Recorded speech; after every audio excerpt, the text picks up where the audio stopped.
వాక్యంలో నుంచి ఆదికాండము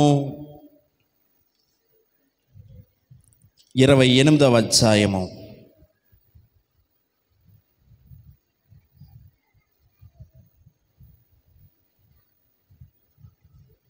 17-18 వచనాలు చదువుకుందాం. ఆదికాండ గ్రంథము 28వ అధ్యాయం 17వ వచనం. భయపడి, ఈ స్థలము ఎంతో భయంకరము, ఇది దేవుని మందిరమే గాని వేరొకటి కాదు, పరలోకపు గవిని ఇదే అనుకొనెను. తెల్లవారినప్పుడు యాకోబు లేచి తాను తలగడగా చేసుకొనిన రాయి తీసి దానిని స్తంభముగా నిలిపి దాని కొన మీద నూనె పోసెను. మరియు అతడు ఆ స్థలమునకు బేతేలు అని పేరు పెట్టెను. దేవునికి స్తోత్రం. యాకోబు నిలిపినటువంటి స్తంభము. యాకోబు 4 స్తంభాలను ఆయన నిలిపాడు. ఎన్ని స్తంభాలండి? 4 స్తంభాలు. గడిచినటువంటి 2-3 వారాలుగా అబ్రహాము, ఇస్సాకు, యాకోబులను గూర్చి మనం నేర్చుకుంటున్నాం. అబ్రహాము బలిపీఠాలు కట్టడంలో ప్రసిద్ధుడు. దేవునికి నైవేద్యం అర్పించడానికి, బలి అర్పించడానికి అతడు బలిపీఠాలు కట్టి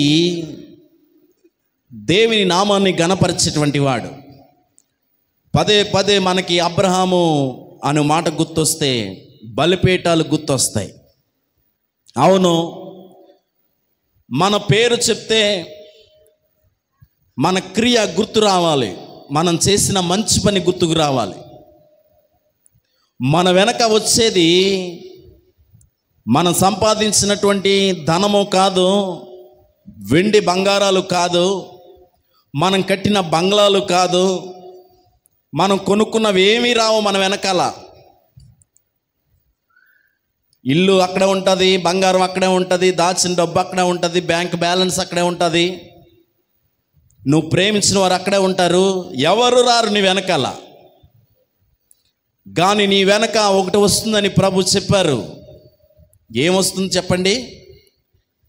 ఎవని క్రియలు వాని వెంట వచ్చును.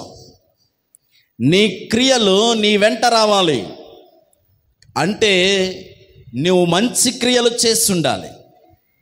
నీ పేరు తలుచుకుంటే నీ క్రియలు గుర్తొస్తాయి. ప్రభునందు ప్రియులారా, బ్రతికినటువంటి మన జీవితంలో మంచి కార్యాలు చేయడానికి, దాన ధర్మాలు చేయడానికి మనం ప్రయత్నం చేయాలి. సత్క్రియలు కలిగి ఉండాలి. అబ్రహాము పేరు గుర్తు చేసుకుంటే బలిపీఠాలు మనకు గుర్తొస్తాయి. గడిచిన వారం చెప్పాను ఇస్సాకును గురించి. ఇస్సాకు పేరు గుర్తు చేసుకుంటే ఏం గుర్తొస్తాయి? బావులు గుర్తొస్తాయి. దేవునికి స్తోత్రం. ఇస్సాకు బావులు తవ్వించాడు. చూడండి, ప్రతి ఎండాకాలం బావులు ఉన్నప్పుడు, ఇప్పుడంటే బావులు లేవు, ప్రతి ఎండాకాలం పెద్ద ప్రాజెక్ట్ ఇది. ఏంటి? బావుల్లోంచి మట్టి తీయాలి. పెద్ద పని. ఎవరు కలిగినటువంటి వారి బావులను ప్రతి ఎండాకాలం ఆ పూడిక తీసి, మట్టి తీసి బయట పారవేస్తే మళ్ళీ అందులో కొత్త జలం వస్తుంది. ఇస్సాకు కాలంలో కూడా ఫిలిస్తీన్లు మూసివేసినటువంటి బావులన్నిటినీ కూడా, మన్నుతో పూయబడిన బావులన్నిటినీ కూడా తిరిగి తవ్వించాడు. మట్టి తీయాలి. మట్టి అంటే లోకానికి గుర్తు. లోకాన్ని తీసి పారవేయాలి. లోకమునైనను, లోకములో ఉన్న వాటినైనను మీరు ప్రేమించవద్దు. లోకములో ఉన్నదంతా శరీరాశ, నేత్రాశ, జీవపటము మాత్రమే. లోకంలో ఉన్నవన్నీ కూడా ఈ 3 కేటగిరీలకు వచ్చేస్తాయి. అందుకనే లోకమునైనను లోకములో ఉన్న వాటినైనను మీరు ప్రేమించకండి. ధనాన్ని ప్రేమిస్తున్నారా? బంగారాన్ని ఇష్టపడుతున్నారా? లేకపోతే ఊర్లో సంబంధాలను ఇష్టపడుతున్నారా? లేకపోతే ఇంకా ఏదన్నా కార్లనో అటనో వీటనో ఇష్టపడుతున్నారా? ఏమి నీ వెనకాల రావు. మీరు పైనున్న వాటినే కానీ భూ సంబంధమైన వాటి మీద మీరు మనసు పెట్టుకోవద్దు అన్నాడు. కాబట్టి భూ సంబంధమైన వాటి మీద మీ మనసు పెట్టుకుంటే మీ మనసు గాయపరచబడుతుంది. ఒక దినాన్న ఎంత ప్రేమించానో మోసం అనిపిస్తుంది. నువ్వు ప్రేమించినది ఏది నీ వెనకాల రాదు. కాబట్టి అది నిన్ను మోసం చేస్తుంది. లోకం నిన్ను మోసం చేస్తుంది. దేవుని నమ్ము, దేవుని మీద ఆధారపడు. ప్రభు నిన్ను మోసగించేవాడు కాదు. మరణ అనంతరము కూడా నీతో ఉండే దేవుడు ఆయన. నువ్వు మరణిస్తే అక్కడ వరకే మనుషులు వస్తారు, కానీ నువ్వు మరణించిన తర్వాత కూడా నీతో ఉండేది ఆయన కృప మాత్రమే. దేవునికి స్తోత్రం చెప్దాం. హల్లెలూయా. ఇస్సాకును గుర్తు చేసుకుంటే బావులు గుర్తొస్తున్నాయి. ఇప్పుడు యాకోబు గుర్తు చేసుకుంటే యాకోబు ప్రయాణంలో 4 స్తంభాలు ఆయన పాతాడు. ఈ 4 స్తంభాలు మన ఆత్మీయ జీవితానికి చాలా గొప్ప పాఠాన్ని నేర్పిస్తూ ఉన్నాయి. 4 స్తంభాలు అంటే యాకోబు పేరు చెప్తే 4 స్తంభాలు గుర్తొస్తున్నాయి. మీ పేరు చెప్తే ఏం గుర్తొస్తూ ఉంది? మీరు చేసిన మంచి క్రియలు గుర్తొస్తాయా? మీరు చేసిన దాన ధర్మాలు గుర్తొస్తాయా? యొప్పే అనే ఊరిలో దోర్కా అనే స్త్రీ ఉంది.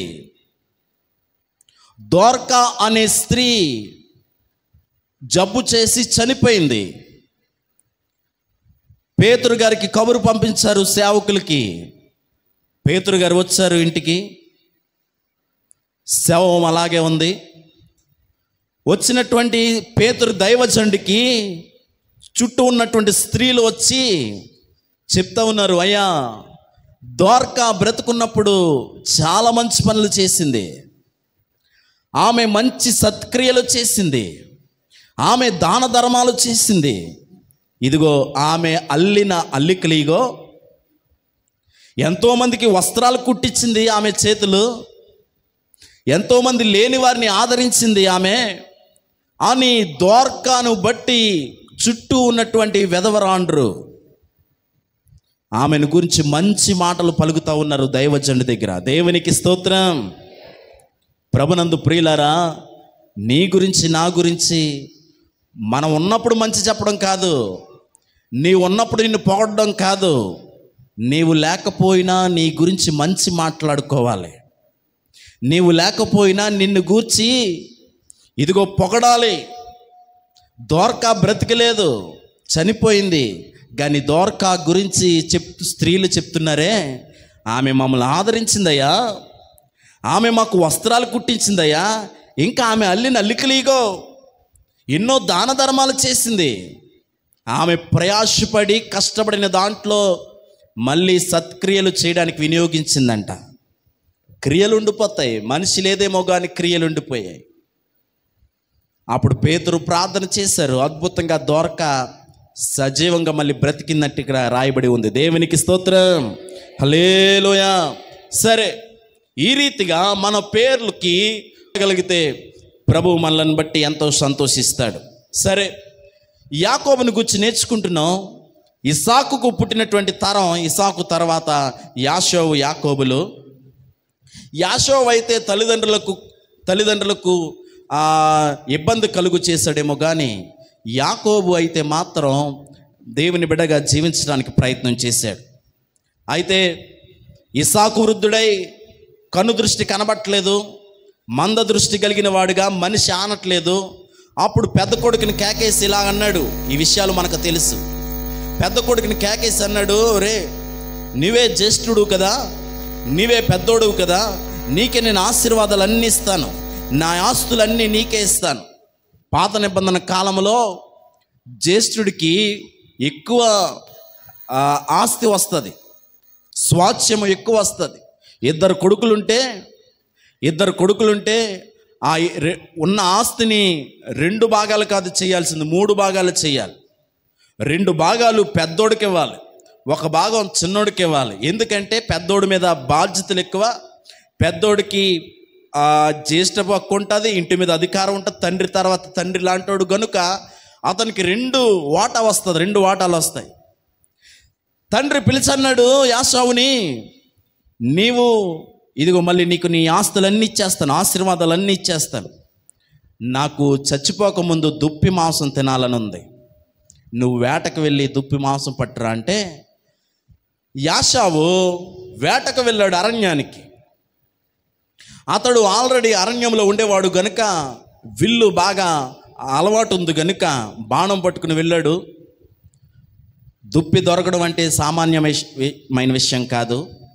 1 రోజు పట్టొచ్చు, 2 రోజులు పట్టొచ్చు, 1 రోజులు పట్టొచ్చు, నెలైనా పట్టొచ్చు. కాబట్టి దాని మీద ఆ పని మీద ఉన్నాడు. ఈ లోపల ఇస్సాకు భార్య అయినటువంటి రిబ్కా అన్ని ఆస్తులు పెద్దోడికి ఇచ్చేస్తానంటున్నాడు, చిన్నోడు ఏమైపోతాడు అనుకుని చిన్నోడిని కేకేసి అన్నది, యాకోబుని పిలిచి అన్నది, అన్న రాకముందే నువ్వు వెళ్ళి మన మందలోకి వెళ్ళిపోయి 1 గొర్రె పిల్లను చంపి తీసుకురా, నేను దానిని వండిస్తాను, నీవు మీ నాన్న దగ్గరికి పట్టుకెళ్ళి నేనే యాషావునని చెప్పి ఆ ఆహారాన్ని పెట్టి ఆశీర్వాదాలన్నీ కూడా తీసేసుకో అనేటువంటి సలహా ఇచ్చింది తల్లి. మరి చిన్నవాడి మీద ప్రేమ ఎక్కువయ్యో పెద్దవాడి మీద కోపంతో ఇచ్చిందో కానీ సలహా అయితే ఇచ్చింది. అక్కడికి చిన్నోడు అన్నాడు, అమ్మ అన్నయ్య వేరేలా ఉంటాడు, నేను వేరేలా ఉంటాను, అన్నయ్య ఏమో ఒంటి రోమాలు, ఒళ్ళంతా కూడా రోమాలు వెంట్రుకలతో ఉంటాడు, నేనేమో ప్లెయిన్గా ఉంటాను, అన్నయ్య స్వరము వేరు, నా స్వరము వేరు, నీకెందుకురా, నువ్వు వెళ్ళి చేసిరా అంది. తల్లి యొక్క సహకారంతో వెళ్ళాడు, మందలోకి వెళ్ళాడు, 1 గొర్రె పిల్లను చంపాడు, తెచ్చాడు, తల్లికి ఇచ్చాడు, వండించి ఇచ్చేసింది. ఆ యొక్క గొర్రె బొచ్చు అంతా కూడా తెచ్చి తన ఒంటికి అతికించేసింది. ఇదిగా ఆహారం పట్టుకెళ్ళి నీ తండ్రి దగ్గరికి వెళ్ళాడు. నాయనా, నువ్వు కోరినట్టుగా దుప్పి మాంసం తెచ్చాను, మీరు తిని సంతోషపడి నన్ను ఆశీర్వదించండి. తండ్రికి అనుమానం వచ్చింది, యాకోబు స్వరంలా ఉందేంటి, కళ్ళు పనిచేయట్లేదు కానీ చెవులు పనిచేస్తాయి కదా, కాబట్టి కళ్ళు కనబడకపోయినా చెవులు నాకు ఇగో యాకోబు స్వరంలాగా వినబడతా ఉంది అంటే, లేదు నాయన, నీ పెద్ద కొడుకుని చూడండి, నీ పెద్ద కొడుక్కి ఒంటికి రోమాలు ఉంటాయి కదా, ఇదిగో అవే తడుంకో. మంద దృష్టి కలిగినటువంటి తండ్రి తడుమాడు, ఒళ్ళంతా రోమాలు వచ్చి ఉన్నాయి. స్వరము వేరైనా కానీ బలవంతంగా ఒప్పుకొని నా పెద్దోడే అనుకొని తెచ్చినటువంటి గొర్రె మాంసాన్ని తిని వెంటనే అన్నాడు, ఇంత త్వరగా నీకు దుప్పి ఎలా దొరికింది, ఇది అసాధ్యం కదా, నేను రాత్రి చెప్పాను, అప్పుడే పొద్దుడికి నువ్వు సిద్ధం చేసేసావు, ఎలా దొరికింది దుప్పి అంటే యాకోబు అన్నాడు, నీ దేవుడే దాన్ని నాకు ముందుగా పంపించాడు అని అబద్ధం చెప్పాడు. ఆ అబద్ధాన్ని కూడా నమ్మి తండ్రి తినేసి ఆశీర్వదించేసి. ప్రభునందు ప్రియులారా, ఈ మాటలు బట్టి మనం అర్థం చేసుకోవాల్సిన కొన్ని మాటలు ఉన్నాయి. యాకోబు తండ్రిని మోసగించాడు. వాస్తవానికి తన మనసులో పుట్టినటువంటి ఆలోచన కాదది, తల్లి ప్రోద్బలంతో చేసిన తప్పది. తరువాత ఎంతో శ్రమపడ్డాడు, ఇంటి నుంచి వెళ్ళిపోయాడు. అన్న కత్తి పట్టుకుని తిరుగుతూ ఉన్న సందర్భంలో చంపేస్తాడనేటువంటి భయముతో తల్లి ఏం చేసిందో తెలుసా, ఇదిగో అరణ్యములో నీ మేనమా ఉన్నాడు, మా అన్న ఉన్నాడు, అక్కడికి వెళ్ళిపో, అక్కడికి వెళ్తే కనుక నువ్వు బాగుంటావు అని పంపించేసింది. ఎంతో శ్రమపడ్డాడు యాకోబు. ప్రభునందు ప్రియులారా, ఈ లోకములో అశాశ్వతమైనటువంటి ఆస్తుల కోసము, అశాశ్వతమైనటువంటి ఈ యొక్క లాభాల కోసము, వ్యాపారాల కోసము మనం ఒకరిని మోసగిస్తే తర్వాత మనము మోసగించబడతామని గుర్తుపెట్టుకోండి. ప్రభు చెప్పారు, నువ్వు ఏ విత్తనాన్ని విత్తితే ఆ విత్తనాన్ని మళ్ళీ తిరిగి కోస్తావు. నువ్వు మంచి విత్తితే మంచి కోస్తావు, మోసాన్ని విత్తితే మోసాన్ని కోస్తావు. కాబట్టి అశాశ్వతమైనటువంటి ఆస్తుల కోసమో అబద్ధాలు చెప్పడానికో, అశాశ్వతమైనటువంటి జీవితాల్లో లాభం పొందడానికి ఏవేవో మనం లేనిపోని వాటిని చెప్పడానికి ప్రయత్నం చేయకూడదు. దేవుని బిడ్డగా జీవిస్తున్న నీవు కొన్నిసార్లు నీకు నష్టమే కలగొచ్చేమో కానీ, కొన్నిసార్లు నీకు ఇబ్బంది కలగొచ్చేమో కానీ మాట మీద నిలబడడానికి ప్రయత్నం చేయాలి. ఎందుకనో తెలుసా? ఇదిగో నీవు మాట మీద నిలబడుతున్నావా లేదో అనేది నీ దేవుడు పరీక్ష చేస్తాడు. నీ దేవుడు చూస్తున్నాడని అర్థం చేసుకో. ఆ దేవుని కన్ను లోకమంతా సంచారం చేస్తుంది. ఆ దేవుని కన్ను ప్రతి ఒక్కరిని చూస్తుంది. నీ ఆత్మ సాక్షిగా బ్రతకడానికి నువ్వు ప్రయత్నం చేయి. ఎవరినో మభ్యపరచడానికో, ఎవరినో మెప్పించడానికో నీకు నీవు తగ్గించుకోకు. నీకు నీవు నీ మనసాక్షిని కోల్పోకు. దేవుని బిడ్డగా జీవించడానికి ప్రయత్నం చేయి. దేవునికి స్తోత్రం, హల్లెలూయా. అశాశ్వతమైన ఆశీర్వాదాల కోసం పరిగెట్టి అబద్ధాలు చెప్పి ఏం సంపాదించుకుంటాం? అది ఊపిరితో సాటి అని చెప్తా ఉన్నాడు. ఒక అబద్ధం ఆడడం ఊపిరితో సాటి, మోసం చేయడం ఊపిరితో సాటి. కాబట్టి నువ్వు అబద్ధాలు ఆడే కొద్ది నీ ఆయుష్ తగ్గొచ్చు. జాగ్రత్త, నీ జీవితాన్ని నాశనం చేసుకోకు. యాకోబు ఆ రీతిగా మోసం చేశాడు. తల్లి ప్రోద్బలంతో కత్తిపట్టు తిరుగుతున్నాడు అన్న. ఇదిగో పారిపోయాడు, అరణ్యానికి వెళ్ళిపోతున్నాడు తన మేనమామింటికి. వెళ్ళిపోతున్నటువంటి సందర్భంలో ప్రొద్దు కుంగిపోయింది. ఉదయం బయలుదేరాడేమో, సాయంకాలానికి చేరుకోలేదు. ఎక్కడో అరణ్యం, ఎక్కడో ఉన్నాడు. హారాను వైపు ప్రయాణమై వెళుతున్నాడు. చీకటి పడిపోయింది. అరణ్యములో కాలు తీసి కాలు వేయలేనటువంటి పరిస్థితి. భయంకరమైనటువంటి ఆ చీకటిలో ఉండిపోయాడు. అడుగు తీసి అడుగు వేయలేనటువంటి స్థితిలో అక్కడే ఉండిపోయాడు. అలసిపోయాడేమో, నిద్ర వచ్చేస్తూ ఉంది. నిద్రకి ఏమీ తెలియదు కదా. అరణ్యంలో నిద్రపోయాడు ఈయన. మరి తలగడ కావాలిగా. తలగడ లేనిదే నిద్రపోడంటే ఈయన తలగడ కోసం ఒక రాడును వెతుక్కున్నాడు. ఆ చీకటిలో ఒక రాడును ఎతుక్కుని తన తల కింద పెట్టుకుని ఆయన నిద్రపోయాడట. చూడండి, తల్లి వదిలేసింది, వెళ్ళిపోరా. తండ్రి వదిలేశాడు, నువ్వు వెళ్ళిపో, పారిపో. అన్నేమో చంపేస్తాను అంటున్నాడు. ఇదిగో కుటుంబ సభ్యులందరూ కూడా అతని చేయి వదిలిపెట్టేశారు. ఇన్నాళ్ళు ఇంట్లో బ్రతికాడు. ఇన్నాళ్ళు తల్లి వెనకాల, తల్లి చాటున పెరిగినటువంటి వాడు. ఇన్నాళ్ళు తల్లిదండ్రుల సమక్షంలో సంరక్షణలో పెరిగినటువంటి వాడు. ఎప్పుడు ఒంటరి జీవితం లేదు, ఎప్పుడు ఒంటరిగా పడుకోలేదు. కానీ ఈ రోజున అరణ్యంలో ఒంటరిగా నిద్రపోతున్నాడు. ఒంటరి జీవితం. ప్రభునందు ప్రియులారా, ఇదిగో మన జీవితంలో కూడా ఒంటరి జీవితం వస్తుంది. ఈవేళ మనం అనుకున్నటువంటి వాళ్ళందరూ కూడా ఎప్పుడు ఉంటారనుకోవద్దు. నా బంధువులు, నా స్నేహితులు, నా చుట్టాలు అందరు ఇక్కడే ఉన్నారు, నేను ఒంటరిదాన్ని ఎలా అవుతాను? లేకపోతే మా వాళ్ళందరూ ఇక్కడే ఉన్నారు, మేము ఎప్పటికీ ఒంటరోళ్ళం కాదు అనుకోవద్దు. ఒకనొక రోజున ఒంటరి జీవితంలోంచి కూడా వెళ్ళాల్సిన పరిస్థితులు వస్తాయి. అందరూ ఉండి కూడా ఒంటరితనం, అందరూ ఉండి కూడా మనసులో ఒంటరితనం వస్తుంది. ఎవరితోని మాట్లాడలేము, ఎవరితో సంతోషంగా ఉండలేము, ఎవరింటికి వెళ్ళలేము, ఎవరితో కలవలేము. ఆ ఇంటిలోనే, ఆ గదిలోనే పడుండాలనిపిస్తుంది. మనసులో వేదన, బరువెక్కినటువంటి గుండెతో ఇదిగో కొన్ని సందర్భాలలో ప్రయాణం చేయాల్సిన పరిస్థితులు మనకు ఎదురవుతాయి. ఎవరికి చెప్పుకోలేని స్థితి. ఎవరికి చెప్పుకున్నా హాస్యాస్పదమే కానీ ఎవరు కూడా మనకు మేలు చేయరు. మన బాధ ఎవరికి చెప్పుకున్నా అందరికీ హేళనగానే ఉంటుంది తప్ప ఎవరు కూడా మనల్ని ఆదరించేవారు ఉండరు. అందుకనే ప్రభునందు ప్రియులారా, ఒంటరితనములో నీ దేవుడు నీకు తోడుగా ఉంటాడని గుర్తుపెట్టుకోండి. ఒంటరితనములో నీకు మనిషి సాటి రాకపోవచ్చు, నిన్ను ఆదరించలేకపోవచ్చు, నీ ధైర్యపరచలేకపోవచ్చు, కానీ నీవు నమ్ముకున్న నీ దేవుడు నీ ఒంటరితనములో ఆయన నీతో ఉండే దేవుడు. ఆయన దేవునికి స్తోత్రం, హల్లెలూయా. కాబట్టి అధైర్యపడకండి. ఒంటరితనములో 1000 మందిగా దేవుడు నీతో పాటు ఉంటాడు. ఈ విషయాన్ని గమనించుదాం. వారిలో ఒంటరి అయిన వాడు 1000 మంది అగునని రాయబడి ఉంది. సరే, ప్రొద్దుకింగిపోయింది, చీకటి పడిపోయింది.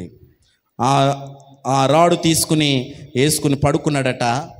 ఎవరు విడిచిపెట్టేసినా దేవుడు విడిచిపెట్టడని చెప్పాను కదా. దేవుడు వచ్చాడు, ఒక నిచ్చెన వేశాడు. ఎక్కడికి వేశాడో తెలుసా? అరణ్యంలో యాకోబు పడుకున్నటువంటి చోటులోకి నిచ్చెన వేయబడింది. యాకోబు ఎక్కడైతే పడుకున్నాడో ఆ చోటను నిచ్చెన వేయబడింది. ఏమి నిచ్చెనది? భూమి నుంచి ఆకాశానికి నిచ్చెన వేయబడింది. ఒక కొన ఆకాశాన్ని తాకుతూ ఉంది, మరొక కొన భూమిని తాకుతూ ఉంది. ఎంత అద్భుతమైనటువంటి నిచ్చెన! దేవునికి స్తోత్రం. ఆ నిచ్చెన యేసు క్రీస్తు వారు. తండ్రి అయిన దేవుని దగ్గర నుంచి ఇదిగో భూలోకంలో ఉన్నటువంటి తన కుమారుని దగ్గరికి మధ్యన యేసు క్రీస్తు వారిని నిచ్చెన వేయబడింది. ఆ నిచ్చెన మీద దేవదూతలు ఎక్కుతా ఉన్నారట, దిగుతా ఉన్నారట, ఎక్కుతా ఉన్నారట, దిగుతా ఉన్నారట. దేవుని దగ్గర నుంచి యాకోబు దగ్గరికి, యాకోబు దగ్గర నుంచి దేవుని దగ్గరికి దేవుని దూతలు ప్రయాణం చేస్తూ ఉన్నారు. ప్రభునందు ప్రియులారా, దేవుని దూత మన దగ్గరికి వచ్చిందంటే మనకు ఆశీర్వాదము. దేవుని దూత మనతో ఉన్నదంటే మనకు క్షేమము. దేవుని దూత మన ప్రయాణంలో ముందుగా ఉండి నడిపించిందంటే మన ప్రయాణముకి ఎంతో క్షేమము. ఇశ్రాయేలు ప్రజలు ఐగుప్తు నుండి కనాను దేశానికి వెళ్తున్నారు, నడక ప్రయాణం. దేవుని దూత ముందుని నడిపించింది. ఎర్ర సముద్రాన్ని దాటుతున్నప్పుడు దేవుని దూత వెనక వచ్చి నిలబడింది. వెనక శత్రువులు వస్తున్నారు కదా, 600 రథాలు వస్తున్నాయి కదా, రౌతులు వస్తున్నారు కదా, వారికి వీరికి మధ్య దేవుని దూత మధ్యకొచ్చి నిలబడింది. దేవుని దూత ఉంటే మనకు క్షేమము. ఇదిగో నా దూత నీకు ముందుగా పంపుచున్నాను అన్నాడు. మనం ప్రయాణించినప్పుడు ప్రభుని అడగాలి, ప్రభువా నీ దూతను నాకు కావలిగా ఉంచు, నీ దూతను నాకు తోడుగా ఉంచు. కోట్లాను కోట్ల దూతలను దేవుడు మన కొరకు సిద్ధపరిచాడు. మానవుని కోసం దేవుడు ఎంత ప్రయత్నం చేస్తున్నాడు చూడండి. పరలోకం నుండి దేవుని దూత నీ కొరకు సిద్ధపడి ఉంది. కాబట్టి యేసుక్రీస్తు వారు ఆయన చనిపోయి సమాధి చేయబడిన తర్వాత ఆ సమాధిలో ఆయన సమాధిలో దేవుని దూతలు ఉన్నాయి. ఆయన తిరిగి లేచి వెళ్ళిపోయిన తర్వాత కూడా దేవుని దూతలు తల దగ్గర ఒకళ్ళు, కాళ్ళ దగ్గర ఒకళ్ళు వారు కూర్చుని ఉన్నారట. అవును, ఎవరు లేరు అక్కడ. సమాధి చేసి వెళ్ళిపోయారు. సమాధి చేసి అందరూ వెళ్ళిపోయారు. అరిమత యోసేపు యొక్క గుహ సొంతంగా తొలుచుకున్నటువంటి గుహలో సమాధి చేసుకున్నాడు. రాడు పెట్టేశాడు. అసలు గాలి కూడా చొరబడకుండా చేశారు. అంత సీలేసేసారు. ఆ సమాధి దగ్గర ఎవరున్నారు చెప్పండి? దేవుని దూతలు ఉన్నాయి. దేవునికి స్తోత్రం. నిన్ను విడిచిపెట్టేస్తారు అందరూ, కానీ నీ తల దగ్గర, నీ కాళ్ళ దగ్గర ఎవరు కూర్చుంటారో తెలుసా? దేవుని దూత. రాత్రి పడుకున్నప్పుడు దేవుడు నిన్ను దర్శిస్తాడు. నీ తల దగ్గర, నీ కాళ్ళ దగ్గర దేవుని దూతలు వారు కూర్చొని ఇదిగో నీతో మాట్లాడతారు, నిన్ను బలపరుస్తారు. రాత్రి బాధతో పడుకున్నావేమో, ఉదయానికి బాధ నుంచి విడుదల పొందుతావు. రాత్రి మనోవేదనతో దుఃఖపడి పడుకున్నావేమో, ఉదయానికి తేలిక నీ హృదయం. కారణం ఏంటో తెలుసా? దేవుని దూతలు నిన్ను దర్శించారు. దేవునికి స్తోత్రం. హల్లెలూయా. రాత్రి పడుకునే ముందు ప్రార్థన చేసుకోండి, ప్రభువా నీ దూతను నాకు కావలిగా ఉంచు. కాబట్టి దేవుని దూతలు యాకోబు దగ్గరికి వచ్చారు. ఎక్కుతా ఉన్నారు, దిగుతా ఉన్నారు. మెలక వచ్చింది, లేచి చూశాడు. ఈ స్థలము దేవుని మందిరం. వెంటనే అంటున్నాడు, ఆ రాడు తీసి ఆ రాడు మీద నూనె చుక్క పోసాడట. యాకోబుకి అసలు ఏమి ఇవ్వడు. అసలు యాకోబు లాక్కోవడం తప్ప ఏమి ఇవ్వడు. అలాంటి మనస్తత్వం. అలాంటిది తన సంచిలో ఉన్న, తన దగ్గర ఉన్నటువంటి ఒక నూనె డబ్బా తీసుకొని ఆ బుడ్డిలో ఉన్నటువంటి నూనె అంతా కూడా దేని మీద పోసాడట? రాడు మీద పోసాడు. చెప్తా ఉన్నాడు, ఇది దేవుని మందిరమే కానీ ఇది వేరొకటి కాదు. ఈ స్థలము ఎంతో భయంకరమైనది. ఇది దేవుని మందిరమే కానీ వేరొకటి కాదు. పరలోకపు గవిని ఇదే. దేవునికి స్తోత్రం. దేవుని ప్రత్యక్షత ఎక్కడైతే ఉంటుందో అదే పరలోకపు గవిని. దేవుని ప్రత్యక్షత ఎక్కడుంది? దేవుని మందిరంలో ఉంటుంది, దేవుని సన్నిధానంలో ఉంటుంది, ఆయన ఏర్పరచుకున్న ప్రతిష్ఠించుకున్న స్థలంలో ఉంటుంది. ఇదే పరలోకపు గవిని, దేవుని మందిరమే పరలోకపు గవిని. ఇక్కడికొచ్చి మన జీవితాలు సరి చేసుకుని, ఇక్కడికొచ్చి మన యొక్క జీవితాలలో ఉన్నటువంటి పాపంను వదులుకొని పరిశుద్ధంగా మార్చబడి ఎక్కడ నుండే మనం ఎక్కడికి వెళ్తామో తెలుసా? పరలోకానికి వెళ్తాం. బయట ఎక్కడికి వెళ్ళినా పరలోకానికి వెళ్ళలేరు. పెద్ద ఏసీ హాల్ తీసుకుని, ఫంక్షన్ హాల్ తీసుకుని అందులోంచి పరలోకానికి వెళ్దామంటే వెళ్ళలేవు. పెద్ద డూప్లెక్స్ ఇల్లు కట్టుకుని అందులోంచి పరలోకానికి వెళ్దామంటే వెళ్ళలేవు. నువ్వు ఎలాంటి ఇళ్ళలో ఉన్నా, గుడారంలో ఉన్న, అంతస్తుల మేడలో ఉన్న దేవుని మందిరానికి మాత్రం వెళ్ళాలి. అదే పరలోకపు గవిని. దేవునికి స్తోత్రం, హల్లెలూయా. వెంటనే నూనె పోసాడట, ఒక స్తంభముగా ఆ రాడుని నిలిపాడట. మొదటి స్తంభము ఇది ప్రత్యక్షత, దేవుడు అనుగ్రహించిన ప్రత్యక్షత అనే స్తంభం. వెంటనే ఏమంటున్నాడు? 20వ వచనం చదువుతున్నాను, 28వ అధ్యాయం 20వ వచనం. అప్పుడు యాకోబు, నేను తిరిగి నా తండ్రి ఇంటికి క్షేమంగా వచ్చినట్లు దేవుడు నాకు తోడయుండి నేను వెలుచున్న ఈ మార్గంలో నన్ను కాపాడి తినుటకు ఆహారమును, ధరించుకుంటకు వస్త్రములను నాకు దయచేసిన ఎడల యెహోవా నాకు దేవుడయుండును. మరియు స్తంభముగా నేను నిలిపిన ఈ రాయి దేవుని మందిరము అగును.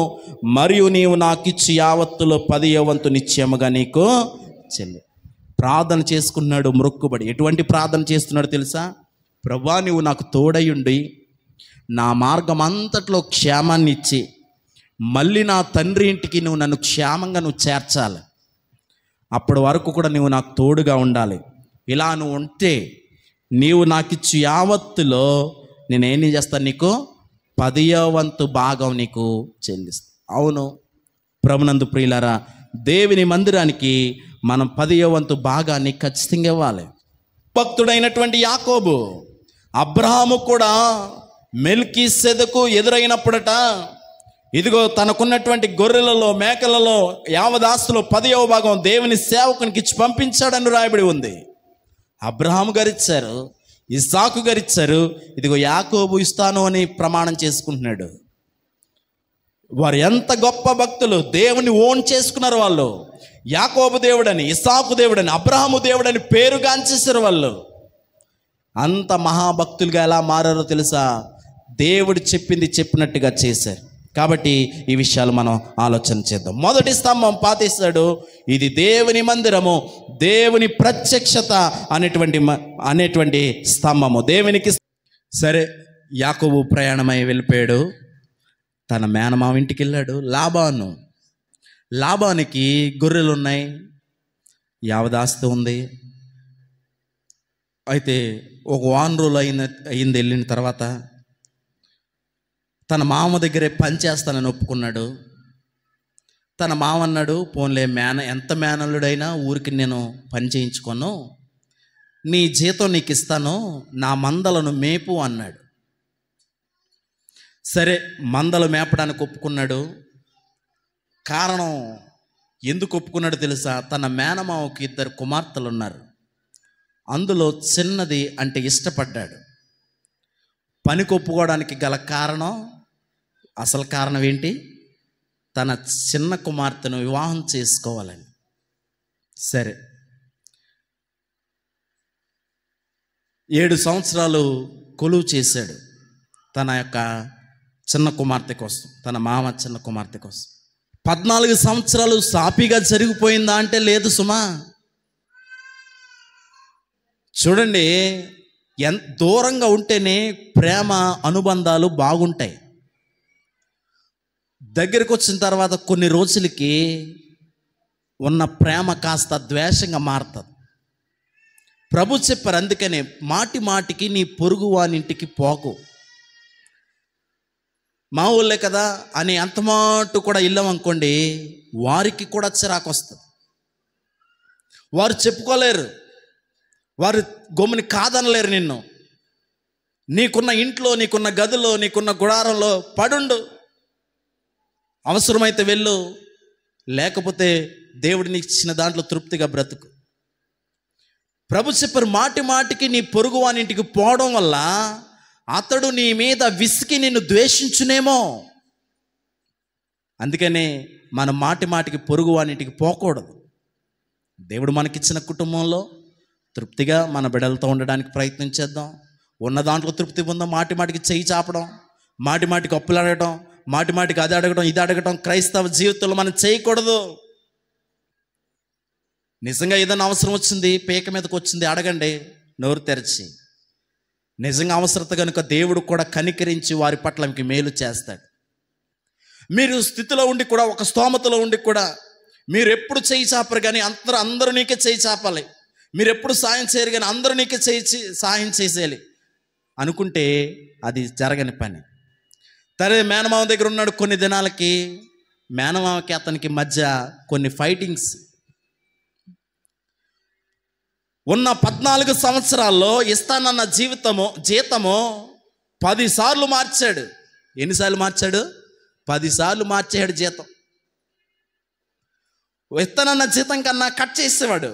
పెంచడం కాదు మార్చడం అంటే. ఎందుకు కట్ చేసేవాడు? మందలను తోలుకెళ్తా ఉంటే ఇన్ని వేల గొర్రెల్లో ఎక్కడో ఒకక్కడ ఏ తోడేలో, ఏ పొట్టేలో, లేకపోతే ఏ పెద్ద పుల్లో దాన్ని చంపేసేది. ఒక్కడు ఎంత మాత్రం కాస్తాడు అరణ్యంలో? అలాంటి చచ్చిపోయిన వాటన్నిటిని కూడా, పోయిన వాటన్నిటిని కూడా ఎవరు కౌంట్లు వేసేవాడు తెలుసా? యాకోబు కౌంట్లు వేసి లాగేవాడు జీతం. ఇవాళ గొర్రె చచ్చిపోయింది, నువ్వు తోలుకెళ్ళినట్లో దానికి ఎంత వాల్యూ, కాబట్టి నువ్వేం చేయాలి? ఇదిగో దీంట్లో తగ్గించేస్తున్నాను జీతంలో. 10 సార్లు మార్చేశాడు. యాకోబుకి ఎంత ప్రయాసపడినా కంటి నిండా నిద్ర ఉండేది కాదు, కడుపు నిండా భోజనం ఉండేది కాదు. సొంత మేనమావని జాగ్రత్తగా కాపలా కాసేవాడు. అయినప్పటికీ ఎంత ప్రయత్నం చేసినా చివరికి నిష్ప్రయోజనమే. కానీ ఎవరి కోసం కాపలా కాశాడు? ఎవరి కోసం బాధలన్నీ దిగమింగాడు తెలుసా? వివాహం చేసుకోబోతున్నటువంటి తన చిన్న కుమార్తె కోసం. ఆమె ఇదిగో ఇంకా మళ్ళీ ఒక 7 సంవత్సరాలు, అలాగా 14 సంవత్సరాలు చేశాడు. అయిన తర్వాత చిన్న కుమార్తెని వివాహం చేసుకున్నాడు అనుకోండి. ఇవి వేరే విషయాలు. ఇప్పుడు తిరిగి ప్రయాణమై వెళ్తున్నాడు. ఎక్కడికి వెళ్ళిపోతున్నాడు తెలుసు? తండ్రి ఇంటికి వెళ్ళిపోవాలని నిశ్చయించుకున్నాడు. తన మామ పెట్టే సమస్యలకు, ఇబ్బందులకి తట్టుకోలేక, ఇదిగో మీ నాన్న నన్ను కష్టపెడుతున్నాడు, నాకు కంటి నిద్ర నోట్లేదు, అన్నీ నా యొక్క జీతంలోనే కట్ చేస్తున్నాడు, మనం ఎలా బతకాలి అని ఏం చేశాడు తెలుసు? తనకు కలిగినటువంటి ఆస్తిని తీసుకుని, మీరు అధ్యాయాలన్నీ చదివితే చాలా విషయాలు ఉంటాయి, చాలా పెద్ద ప్రసంగం అవుతుంది, నేను చెప్పట్లేదు. తనకు కలిగినటువంటి మచ్చలు కలిగిన గొర్రె పిల్లలన్నింటినీ తీసుకుని ప్రయాణమయ్యాడు. భార్యలు కనుక నేను కూడా మీతోనే వచ్చేస్తాం, మా నాన్న చాలా నిన్ను కూడా కష్టపెట్టాడు, మేము కళ్ళారా చూస్తాం అని వారి ఇరువురి భార్యలు దాసి ఉన్నప్పుడు